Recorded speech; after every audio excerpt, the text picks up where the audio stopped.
aika vahvasti nyt, ketkä on linjoilla, niin on ollut aikaisemminkin kuulolla, niin en lähde kertaamaan kauheasti sitä, mitä aikaisemmin ollaan tehty, mutta ollaan pohdittu yleisesti, mitä se vastuullisuus tarkoittaa siinä meidän liiketoiminnassa, meidän arvoketjussa, mitä konkreettisia toimenpiteitä, missä me ollaan vastuullisuustoimien kanssa,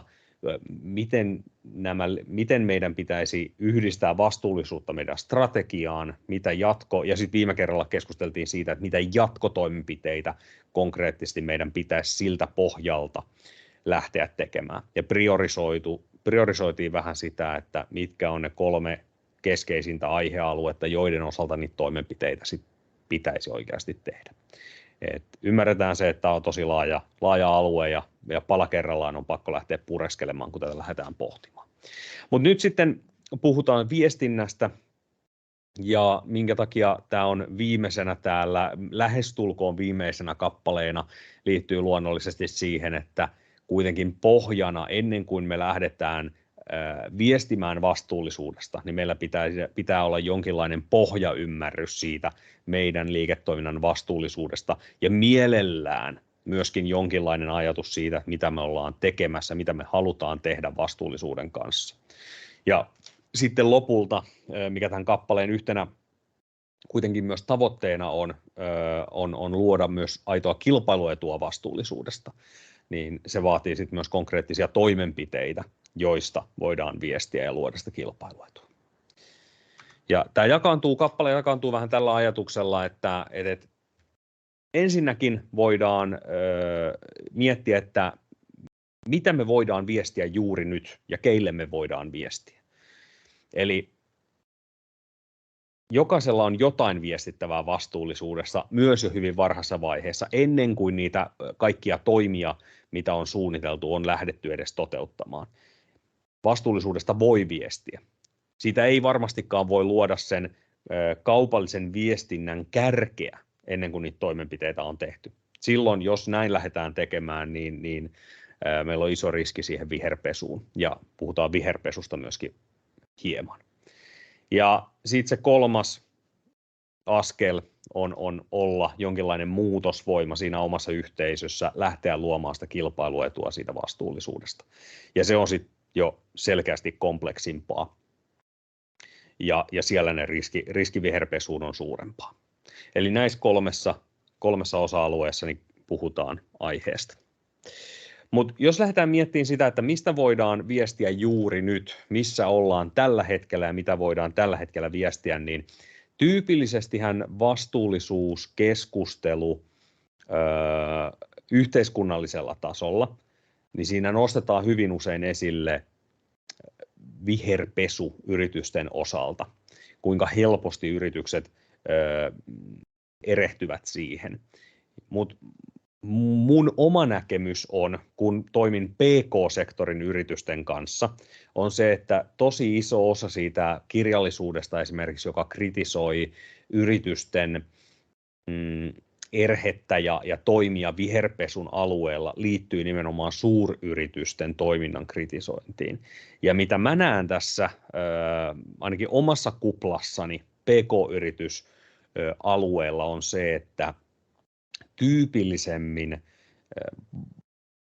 puhutaan tämmöistä green blushingista, eli nolostellaan omaa, ei haluta viestiä omaa vastuullisuutta, eli sen sijaan, että viestittäisiin yli, viestitään ali. Ja kuitenkin usein PK-yritykset, varsinkin kun siellä, erityisesti kun siellä on yrittäjiä taustalla, omistajat ovat lähempänä, omistajat kokevat aitoa vastuuta sen yrityksen toimista, niin tällaiset erilaiset vastuullisuusaspektit ovat luontevammin ja syvemmin osa sen yrityksen tavoitteita ja arvoja. Ja siten tyypillisesti PK-yritykset itse asiassa ovat suhteellisen vastuullisia sydämeltään. Se, että onko siellä tehty niitä kaikkia, ollaanko ymmärretty ne omat arvoketjut, onko se rakennettu tällaisen modernin keskustelun näkökulmasta vastuulliseksi se yritys voi olla toinen kysymys, mutta se DNA siellä, se tahto tehdä asioita vastuullisesti on tyypillisesti PK-yrityksen jo olemassa. Ja sitten kun mediassa puhutaan niin paljon viherpesusta, niin PK-yritys ottaa sen askeleen taaksepäin. Ja mitä tapahtuu? Tapahtuu se, että suuryritykset menevät vahvassa etukenossa vastuullisuusviestinnän osalta siinä, missä välttämättä ne teot eivät aina vastaa sitä viestinnän kärkeä ja saavat sitä kautta kilpailuetua siitä. Siinä, missä sitten taas PK-yritys tekee asioita, mutta ei halua eikä kehtaa vielä viestiä niistä ennen kuin kokee päässeensä riittävälle tasolle. Ja sitä kautta jää vähän niin jälkeen tässä kilpailuasetelmassa. Tuossa on yksi esimerkki, löytyy täältä Playbookista, Kaupan liiton tekemä, löytyy suoraan linkki, tuosta klikkaamalla aukeaa Kaupan liiton sivu, ja täältä löytyy kestävän liiketoiminnan johtamisen työkalu. Tässä on muutama muukin materiaali, joita voi katsoa, esimerkiksi siellä ihan kappaleessa 2, kun pohtii oman yrityksen toimia toistaiseksi vastuullisuuden tiimoilta, niin voi hyvin esimerkiksi katsoa tätä kestävän liiketoiminnan johtamisen taulukkotyökalua. Siellä on ihan hyvin listattu erilaisia vastuullisuusaspekteja, ja sitä kautta voi vähän tehdä sitä itsereflektioa. Mutta tähän liittyen erityisesti tämä Kerro vastuullisuudesta vinkkejä viestintää. Tuo on semmoinen 10-sivuinen yksinkertainen PDF, jossa käydään läpi tätä, että miten voit yksinkertaisimmillaan kertoa vastuullisuudesta. Ja se, miten mä ajattelisin jotenkin tätä asiaa, mä palaan tuohon äskeiseen slaidiin, mutta hyppään yhden yli. Se, miten mä ajattelisin tätä asiaa, on se, että vastuullisuudesta voi viestiä tekemättä siitä markkinoinnin kärkeä. Se, että kerrotaan niistä asioista, joita me toistaiseksi ollaan tehty, niin sitä voi pitää myöskin läpinäkyvänä ja siten vastuullisena omien sidosryhmien suuntaan. Eli se, mihin mä haastaisin kaikkia, on miettimään, että mitä me voidaan kertoa juuri nyt. Voitaisiko me kirjoittaa meidän yritykselle, meidän sivustolle jonkinlainen sustainability statement, jossa käydään läpi käytännössä se, että mitä me ollaan tehty tähän mennessä, mitä me haluttaisiin tehdä tulevaisuudessa, missä me ei olla vielä onnistuttu, mutta mitkä on meidän tavoitteet. Olla avoimia sen asian suhteen. Ja tämä läpinäkyvyys sinällään ei ole viherpesua. Sitten kun me mennään siihen, että me aletaan kertomaan näitä vastuullisuusasioita meidän viestinnän ja markkinoinnin kärkenä, pyritään saamaan asiakkaita ostamaan ensisijaisesti sen kautta, silloin se riski siihen viherpesuun on paljon merkittävämpi. Silloin pitää varmistua, että me ei yksinkertaista liikaa, koska tyypillisestikin siellä markkinoinnin kärjessä se ikään kuin viestin pitää olla hyvin lyhyt. Sun pitää voittaa sekunnissa 2 se asiakas puolelles. Ja jos sä siihen 2 sekuntiin pyrit tiivistämään sun vastuullisuutta, niin hyvin suuri riski on siinä, että tulee vähän vedettyä mutkia suoriksi. Mutta tämä erityisesti tuli vastaan tuossa tämmöisenä yhtenä esimerkkinä, niin mulle tuli vastaan siinä kohtaa, kun Ukrainan sota alkoi, ja monet yhtiöt halus jollain tavalla olla tukemassa mukana, tyypillisesti rahallisesti tai sitten lähettämällä tavaraa. Ja ne yhtiöt, joissa mä itsekin olen mukana, niin monen osalta, oikeastaan kaikkien osalta, tehtiin erikokoisia lahjoituksia, ihan näille PK-yrityksille hyvin merkittäviäkin lahjoituksia tavaran tai rahan muodossa. Ja suurimman osan niistä kanssa me ei viestitty mitään.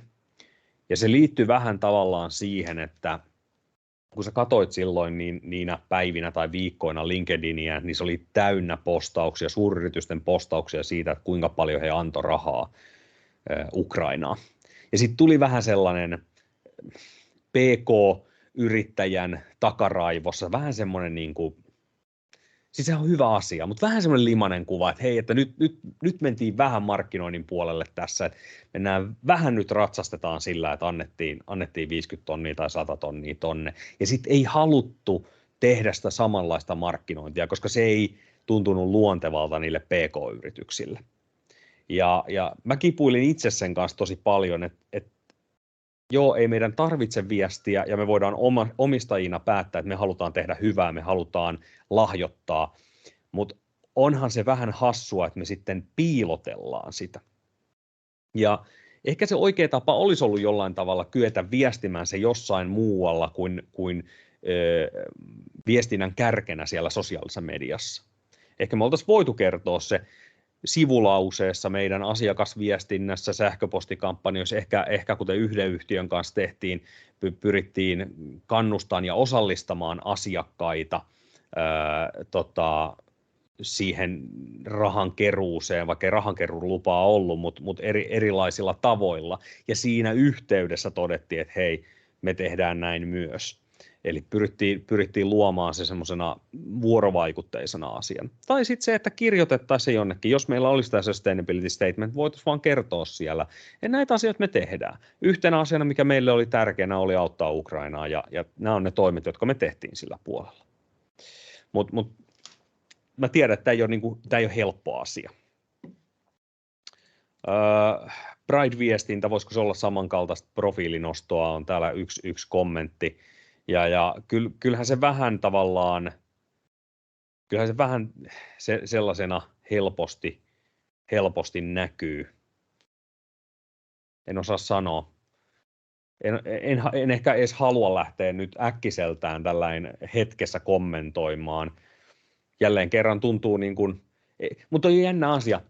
Itse asiassa kun joku Telia tai Elisa niin tekee, mikä tavallaan on vähän ehkä ulkona heidän core-bisneksestä ja tulee vähän semmoisena viestintään, että me ollaan nyt mukana Pride-viikossa, niin itse asiakkaana en siitä, itse asiassa siitä mulle ei tule yhtään hassu fiilis. Mutta jälleen kerran, jos mä ajattelisin PK-yrityksenä, että me lähdettäisiin jossain PK-yrityksessä, missä on mukana, niin jotenkin vahvasti siihen niin kuin viestimään sen kautta, että hei, nyt juhlitaan kaikki Pride-viikkoa, niin se tuntuisi vähän oudolta. Sitten toisaalta, jos meillä olisi joku yhteisöllinen kulma, että meillä olisi ne meidän yhteisön Pride-jäsenet jollain tavalla, meillä on selkeä vuorovaikutus heidän kanssa ja me halutaan ikään kuin olla osa sitä yhteisöä, ottaa siihen osaa jollain muulla tavalla, niin sitten se taas tuntuisi paljon luontevammalta. Ja tämä on ehkä se kulma, mitä mä näissä helposti etsisin, että kyse ei ole vaan siitä, että nostetaan se viestinnän kärkeen, vaan haetaan se yhteisöllinen kulma sinne. Tuossa on pari esimerkkiä yleisesti tämmöisestä sustainability statementista.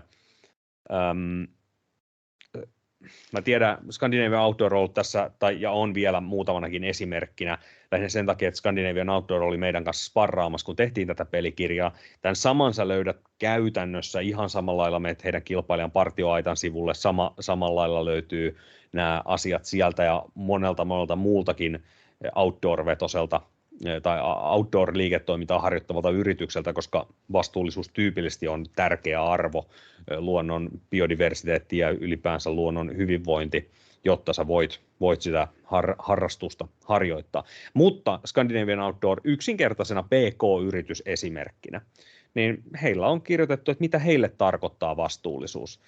Vastuullisemmin ulkona, mitä se tarkoittaa? Se tarkoittaa tiettyjä tuotteita, tiettyjä käsittelyjä pyritään välttämään, mitä se tarkoittaa hiilijalanjäljen osalta, ympäristön osalta, työvoiman osalta ja miten heidän omia brändejä, joita he myyvät sitten arvioivat suhteessa näihin kriteereihin ja näin poispäin. He ovat kirjoittaneet vain yksinkertaisesti tämän auki. Tämä olisi yksi ehkä semmoinen, mihin voisi teitäkin haastaa. Sitten tässä on vähän erilainen näkökulma, myös suuryritysnäkökulma, mutta tämä on mielenkiintoinen, kun puhutaan näistä eri vastuullisuuden näkökulmista, mikä on sosiaalinen vastuu, mikä on ympäristövastuu.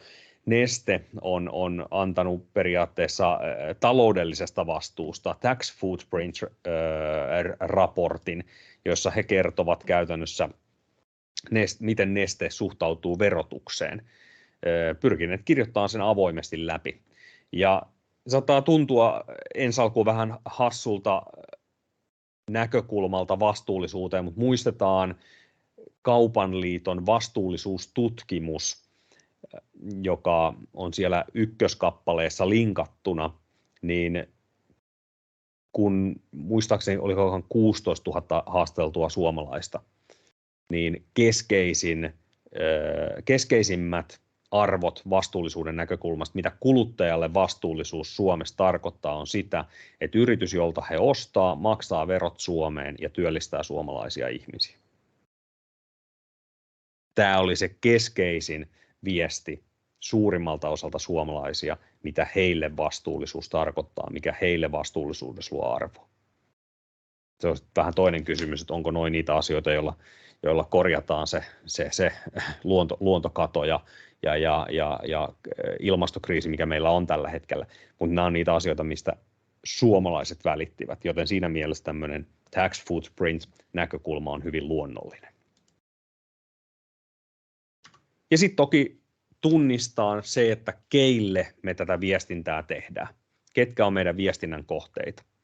Ja tässä kannattaa myös olla hyvin tavallaan avoin ja rehellinen itselleen. Onko se asiakkaat, pyritäänkö me luomaan asiakkaille arvoa sen kautta, merkityksellisyyttä meidän brändiin ja meidän liiketoimintaan, mutta yhtä hyvin mä oon tässä viimeisen vuoden aikana sparratessa erilaisia kaupan yrityksiä, niin törmännyt siihen, että on yhtiöitä, jotka lähtevät miettimään vastuullisuutta ensisijaisesti sen kautta, että sillä on iso arvo heidän henkilöstölle, tai että sillä on iso arvo hyvän työvoiman saamiselle tulevaisuudessa.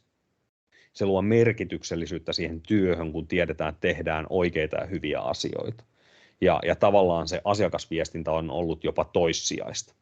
Tietyn tyyppiset yritykset, esimerkiksi kiertotalouspuolella on ollut tämän tyyppisiä yrityksiä, koska he kokee jotenkin, että se kiertotalous se on jo siellä markkinoinnin kärkenä, mutta on tärkeää saada se ymmärrys sinne henkilöstölle, että miksi me tehdään tätä työtä ja miksi tämä on merkityksellistä. Ja sitten samoin tietointensiivisessä alassa, jossa aidosti kyvykkyyksistä kisataan vahvasti, niin siellä tämmöinen merkityksellisyys on ollut tärkeä asia.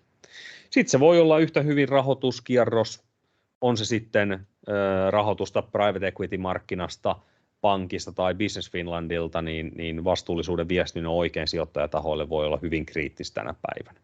Lähtökohtaisesti kun katsotaan erityisesti finanssialalla jo EU-regulaation kautta joka ikinen jollain tavalla finanssivalvonnan alla oleva toimija, esimerkiksi vaihtoehtoisrahasto, on se VC tai growth tai buyout-rahasto, joka voi olla sen seuraavan yrityksen kasvuaskeleen rahoittaja, niin regulaatio ja finanssivalvonta valvoo näiden toimijoiden vastuullisuutta ja itse asiassa jatkuvasti korottaa paineita niille vastuullisuustoimenpiteille.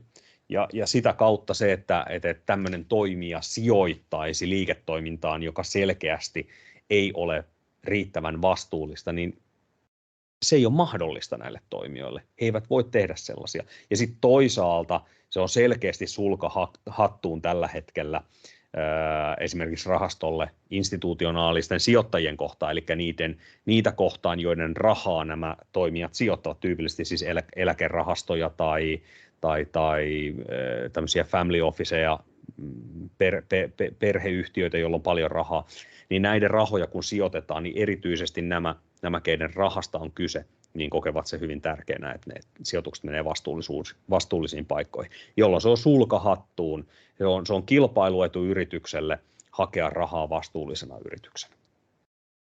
Eli tämän voi miettiä itselleen myös, että keille me ollaan nyt viestimässä ja mikä on meidän tavoite sillä meidän viestinnällä. Tuosta löytyy yksi video, jonka voitte katsoa halutessanne Frenistä.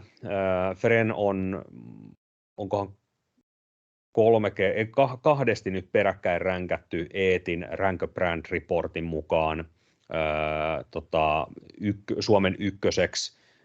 Eli EETi ränkkää tekstiilibrändejä sen perusteella, että kuinka hyvin he viestivät vastuullisuudesta. Eli totta kai siis oletuksena on se, että sen viestimisen taustalla on myös teot siitä vastuullisuudesta, mutta että ovat avoimia kaikista niistä toimista ja antavat sen läpinäkyvästi eteenpäin. Ja Fren on ton voittanut kahtena edellisenä vuonna, ja tuosta löytyy vähän ajatuksia Jarkolta siitä, että mitä tämä konkreettisesti on tarkoittanut. Ehkä semmoisena yhteenvetona mun mielestä hyvä pointti Jarkolta oli se, että kun hänen kanssaan on keskustellut, niin hän selkeästi pyrkii ylipäänsä välttämään sanaa vastuullisuus, koska se on niin ympäripyöreä termi. Ja silloin kun me lähdetään viestimään ihmisille ja kuluttajille vastuullisuudesta, niin meidän pitäisi viestiä jostain sellaisesta, joka on oikeasti ymmärrettävää ja konkreettista. Ja silloin kun siitä tehdään konkreettista, käytetään eksakteja termejä, selitetään mitä me olemme tehneet vastuullisesti konkreettisin sanankääntein, niin silloin se konkretisoituu luonnollisesti myös asiakkaalle, eikä näyttäydy viherpesuna, vaan on ymmärrettävää. No mitä tämä sitten, jos mennään tähän seuraavaan vaiheeseen, että ollaan läpinäkyviä, kerrotaan mitä me tehdään, mitä haluttaisiin tehdä, missä me ollaan nytten. Kirjoitetaan se meidän sustainability statement, jalkautaan se meidän organisaatioon, tiedetään, että tässä me nyt ollaan, tohon suuntaan me ollaan menossa, ollaan siitä avoimia läpinäkyviä kaikille. Missä sitten kohtaan tulee se riski siihen viherpesemiseen? No viherpesu terminä varmasti kaikille tuttu. Puhutaan siitä, että johdetaan vastuullisuuskommunikoinnilla sidosryhmiä harhaan. Sitä on viherpesu. Johdetaan jollain tavalla harhaan. Joko ollaan epämääräisiä, käytetään epämääräistä terminologiaa, ei puhuta niistä konkreettisista asioista, ehkä verrataan kilpailijoihin varsinaisesti ottamatta kantaa siihen, että onko se koko toimiala tai ekosysteemi ylipäänsä vastuullinen. Ihan konkreettisesti valehdellaan tai johdetaan harhaan, jätetään sanomatta asioita, oletaan niitä olevan päivän selviä ja näin poispäin. Mutta miten sitä sitten vältetään? Mun mielestä toi kohta 7 on aika lailla yhteenvetävä. Tehdään se, mitä sanotaan tekevämme. Eli meillä on konkreettisia toimenpiteitä sen meidän viestinnän takana. Ja tämän takia mä näen myös sen hyvin eksaktin viestinnän tärkeän. Koska silloin sun on helpompi todeta, että mulla on toimenpiteitä asioiden takana, kun sä viestit niistä konkreettisista toimenpiteistä, etkä semmoista ylätasosta. Ja edelleen meillä on paljon brändejä, jotka vaikka kertovat, että me ollaan sustainable brand tällä alueella, mutta se jää edelleen vähän ilmaan, että no okei, mitä se sustainability tarkoittaa. Ja sille pitää pystyä antamaan selkeä avaus, selkeä auki kirjoittaminen.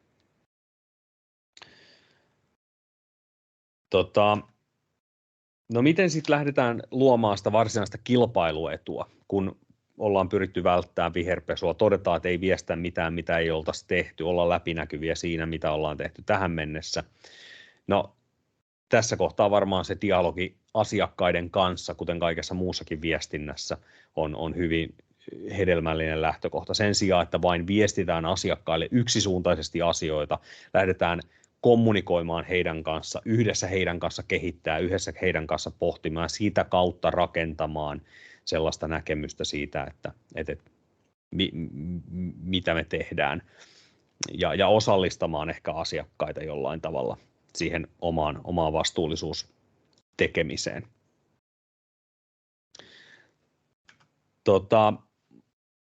Konkreettisia esimerkkejä siitä, että miten sitten käytännössä voisimme edesauttaa vastuullisen kuluttamisen, miten voisimme viedä vastuullista kuluttamista siellä kuluttajien päässä eteenpäin omilla toimillamme. Tämä on ehkä sitä, mikä luo sitä kilpailua, mikä on sitä edelläkävijyyttä vastuullisuudessa. Miten me autetaan meidän asiakkaita tekemään parempia valintoja, tekemään vastuullisempia ostoja,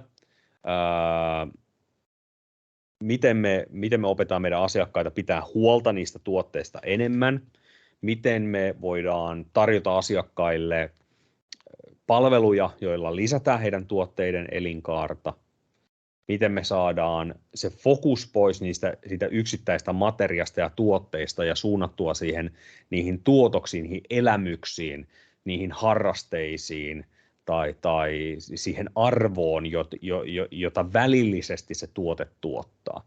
Ja sitten tuo mielenkiintoinen kohta tuossa keskellä on mun mielestä ihan mielenkiintoinen ja vähän jopa ristiriitainen tällainen kohta kuin promoting a stronger connection to the item.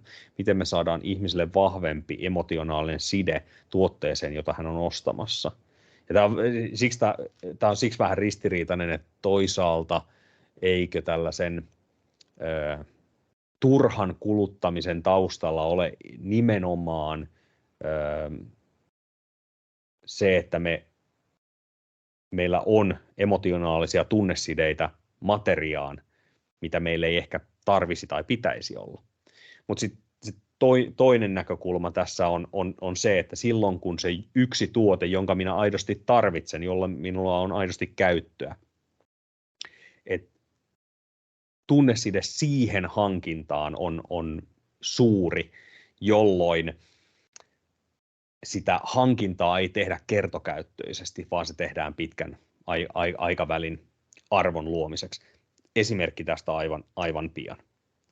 Mutta jos te haluatte lähteä tämmöiselle reitille, että te haluatte lähteä aidosti myös vaikuttamaan siihen, että miten meidän asiakkaat voisivat kuluttaa vastuullisemmin, niin tästä löytyy ihan mielenkiintoinen, löytyy tämmöinen Sitran oma erillinen playbook, eli tämä on ihan oma työnsä, oma projektinsa, mutta jos te näette, että tässä on se yksi keskeinen vastuullisuustoimenpide teidän näkökulmasta ja myöskin yksi osa teidän viestinnän kärkeä, että miten te koulutatte tai rohkaisette teidän asiakkaita vastuullisempaan kuluttamiseen, niin tähän kannattaa tutustua. Eli täältä löytyy tämmöinen Sitran workbook, joka on, tämä on ihan suhteellisen, tässä on yli 30 sivua ja tähän on erillinen raportti, josta voi lukea lisätietoja, mutta tämä lähtee hyvin konkreettisesti kysymään kysymyksiä, joita voi taas workshopata sillä omalla yhtiöllä. Mitkä on ne varsinaiset tavoitteet asiakkaiden käyttäytymisen muuttamisessa? Minkälaista kulutuskäyttäytymistä me sitten haluttaisiin rohkaista ja näin poispäin. Ja tätä voi lähteä käymään läpi tästä näkökulmasta. Tästä tulee ihan mielenkiintoisia ajatuksia. Tämä ehkä toimii sellainen ajatusten herättelijänä, vähän keskustelukumppanina siitä, että mitä se vastuullisempi kuluttaminen voisi meillä tarkoittaa ja miten me sitä sitten edistettäisiin. Mutta voitte tutustua tähän, jos näette mielenkiintoiseksi ja tarpeelliseksi. No sitten yksi näkökulma tähän on yksinkertaisesti tehdä jonkinlaisia ostopolun varrelle olevia on sitten oppaita tai ostopolun ohjaajia. Esimerkkinä Finnish Design Shop on tehnyt oman ostajan oppaan, jossa he taklaavat sitä, että miten he näkevät design-tuotteiden kuluttamisen vastuullisuuden. Minkälaisia asioita voisi tai kannattaisi ottaa huomioon, kun tämän tyyppistä asiaa arvioidaan. Täältä löytyy ihan yksinkertaisesti tämmöisiä ajatuksia siitä, että no minkälaisia steppejä nyt voit sitten ottaa ja tämä on hyvin helposti luettava, ei kovin monimutkainen, asiakkaalle riittävän yksinkertainen. Mä tykkään tästä, että 5 asiaa on melkein se maksimi, minkä ihminen pystyy kerralla hahmottaa, eli pyritään vähän palastelemaan asioita, mitä se vastuullisuus tarkoittaa, kun meiltä alat ostamaan. Ei kovinkaan monimutkainen, mutta tämmöinen yksi ajatus siitä, mitä se voisi olla. No sitten toisaalta esimerkiksi Weekend Piisamo löytää sitten varmasti vaikka Ivalon sivuilta ja tänä päivänä itse asiassa aika monen muunkin sivuilta, niin yksi tapa ohjata sitä asiakkaan ostamista tai kouluttaa asiakasta ostamaan on tarjota yksinkertaisesti filtreitä tai jollain lailla kategoriarakenteita, ostopolun rakenteita, jotka tukee sitä vastuullista ostamista. Et jos minulle on tärkeää ostaa vegaanista, niin mä voin täältä katsoa tietyn tyyppistä. Tässäkin tietysti tulee siitä, että niin kuin huomaatte, paljon erilaisia standardeja, joku on beta-approved weekend, jokin on vain weekend, no tässä tapauksessa näköjään ei tullut lisää tuotteita, eli tietysti tämä ymmärrettävyys on tosi tärkeä täälläkin, että ymmärtääkö asiakkaat sitten näistä, että mitä he ovat aidosti hakemassa, mutta tämä on yksi näkökulma siihen, mitä voisi lähteä tarjoamaan. Koska ihmisillä on kuitenkin erilaisia vastuullisuusarvoja, niin pystyisi sitten sen kautta ostamaan. Ja esimerkiksi tulee mieleen jonkun untuvan käyttö talvitakeissa, niin voi olla hyvin relevantti kriteeri esimerkiksi ostamisessa. Ja nimenomaan, että onko se vegaani tuote vai ei.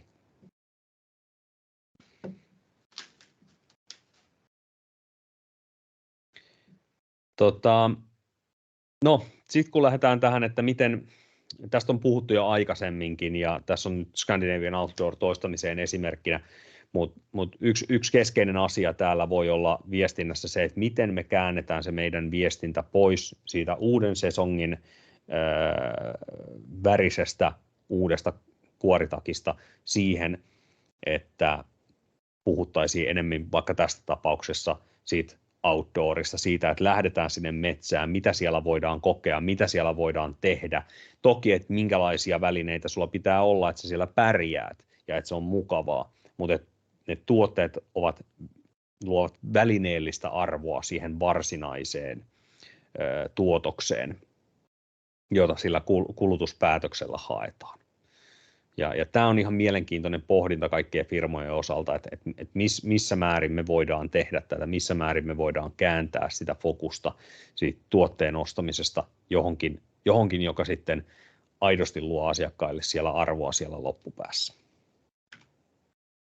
Ja tämä oli se, mihin mä viittasin tuossa aikaisemmin, tämä vähän ehkä outokin konsepti siitä, että mitä se emotionaalinen side siihen tuotteeseen sitten voisi olla ja miksi se on hyvä asia. Patagonia on kliseinen esimerkki vastuullisuudesta, mutta väistämätön. Sitä on pakko käyttää hyvin usein, kun vastuullisuudesta puhutaan ja kuluttajatuotteista. Mutta halusin ottaa vähän eri näkökulman Patagonialta tähän, eli tällainen kuin Wornwear Stories. Patagonialla on sarja tämän tyyppisiä videoita YouTubessa. Suosittelen vilkaisee jotain niistä.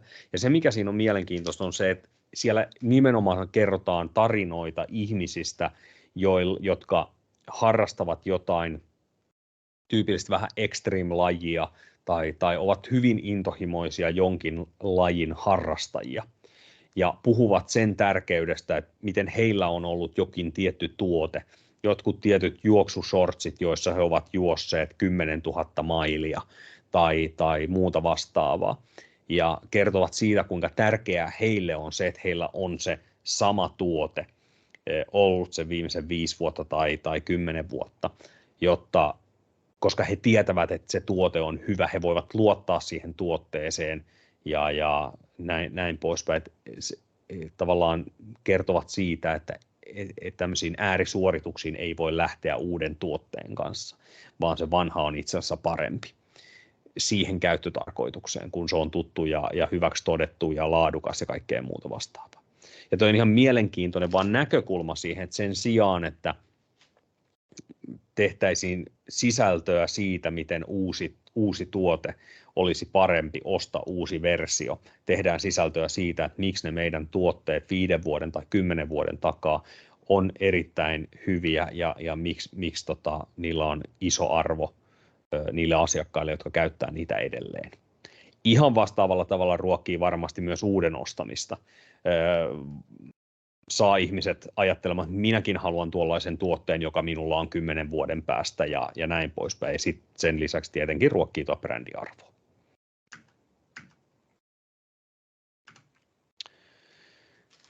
Ehkä sitten tämmöinen tietynlainen viimeinen taso siinä, että luodaan kilpailuetua vastuullisuudesta, olisi olla jonkinlainen aktivisti, jonkinlainen changemaker konkreettisesti.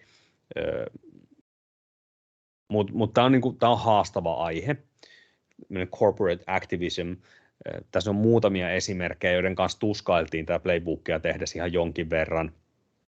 Joo, siellä on hyviä juttuja tehnyt Nike, Oatly ja näin poispäin, mutta aina kun iso firma, tämmöinen korporaatio tekee jonkun tämmöisen aktivismihomman, niin sitä joutuu punnitsemaan aika monesta näkökulmasta, että kuinka aitoa tämä nyt aidosti on ja näin poispäin. Mutta sellainen, mikä on niin kuin helppo nostaa ja on mielestäni hyvä esimerkki, oli meillä myöskin tämä Playbookin julkaisutilaisuudessa Heli puhumassa, eli Lunette, kuukautiskuppi-yhtiö Suomesta, niin jos katsotte esimerkiksi heidän Instagramia, se on selkeästi tehty tällaiseen omanlaisensa social activism näkökulmaan. Tuotehan sinällään on jo ekologista vastuullisuutta rakentava, et sen sijaan, että tuotettaisiin iso määrä jätettä kuukautissiteistä ja muista tuotteista, niin voidaan käyttää muovikuppeja, joiden ekologinen jalanjälki kuitenkin pitkällä aikajänteellä on todella paljon pienempi. Mutta sitten tavallaan sen lisäksi he ovat kokeneet, että kyse on kuitenkin naisten maailmasta ja tietynlaisesta tabusta, ainakin joissain kulttuureissa naisten osalta, niin Lunette on nähnyt, että yksi osa heidän vastuullisuuttaan pitää olla tämmöisten tabujen murskaaminen ja sitten toisaalta ihan tämmöisen naisasian ja naisten aseman parantaminen maailmassa. Tekevät tällä hetkellä yhteistyötä YK:n kanssa, ovat toimineet kolmansissa maissa tiettyjen kampanjoiden kautta ja sitten toisaalta niin kuin heillä on vahvasti myös tämmöistä tiettyä tasa-arvo näkökulmaa ynnä muuta. Suosittelen vilkaiseen Instagramia, miltä heidän Instagram näyttää, minkälaisia esimerkiksi näitä piirrosketsejä heillä siellä on tai minkälaista viestintää heillä siellä on. Sitten tietysti niin kuin tässä, mikä itselle tulee mieleen, on se, että jos sä teet todella vahvasti tällaisen aktivistiyrityksen, niin missä määrin se on skaalaava. Ja se ehkä, mikä mä näen Luneten näkökulmasta, on se, että heillä on se tietty fanijoukko ja se tietty ydinkohderyhmä, globaali niche, jonka he tavoittavat esimerkiksi sillä Instagram- ja someviestinnällä. Mutta sitten toisaalta heidän tuotteensa, jos sä katsot niitä paketteja, jotka voi olla apteekin hyllystä, ne voi olla marketin hyllys, missä päin tahansa maailmaa, niin niiden keskeisin viesti ei ole aktivismi, vaan niiden keskeisin viesti on vaan hyvä arvoa luova tuote kuukautisia varten. Ja sinällään niin kuin he ovat vähän ehkä jopa, en tiedä, tuskin eivät tietoisesti, mutta näen, että on erotettu tavallaan sitä aktivismia tiettyihin kanaviin siinä, missä sitten kuitenkin siellä kaupan hyllyssä puhutaan suhteellisesti skaalaavasta tuotteesta.